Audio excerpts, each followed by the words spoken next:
And so what's the path then for a guy that gets in trouble at school? He followed some Mm, like standard PUA stuff or those types of red pill things or whatever the hell it is. And then he's confused. I What's his got it. path?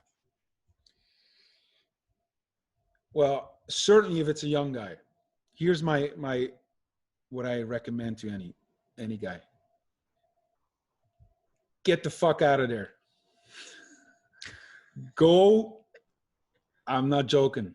You know, even if you want to marry and be with an American woman, you know, all of that has only value if you've seen something else.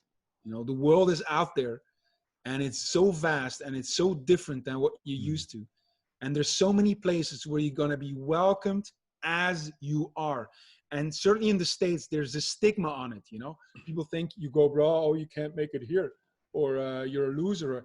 No, no, there are great matches out there in the world, you know, an American man, American woman is not one of them. They don't get along, obviously, without blaming the women or the man, you know, but there are matches out there that are incredible. American man, you know, a good-natured, well-intended American man, you know, South American woman, great match. Go to Brazil, great match. Colombia, great match. Go to Eastern Europe, great match. Go to Africa, a great match. You know, meaning they will welcome you as you are, you know, and they will love you as you are, and you will love them because you will go, what? This happened?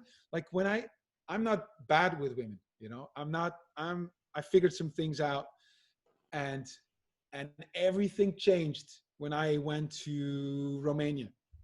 I'm like, what the fuck was I doing? You know, trying to make it work with Belgian women, with American women. Here I'm welcomed as I am. You know, these women, they don't see power in a masculine way. They don't want to be like men, you know. They see their feminine power in surrender and in seduction, you know. And they love masculine men, you know.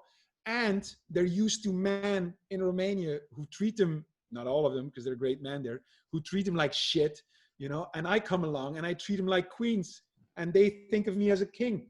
Great match, you know. And so my advice to a guy like that is get out there, at least to taste something different. So it's like a wine connoisseur, you know. If he knows, if he'd been drinking one kind of wine, he says, this is the best wine in the world.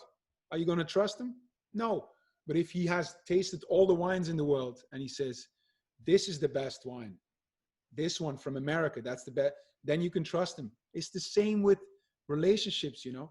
Like, even if you want to be in the States and you want to be the boyfriend, be the husband, it only will have value if you also know what's out there, you know. Then you can make a deliberate choice for it instead of just you doing it because that's what people do. So I would say get out of there and experience at least for a month at a year a complete different way of relating in South America, in Mexico, in Eastern Europe, in Africa, in Asia. And there's so many places in the world that have a completely different way of relating to one another.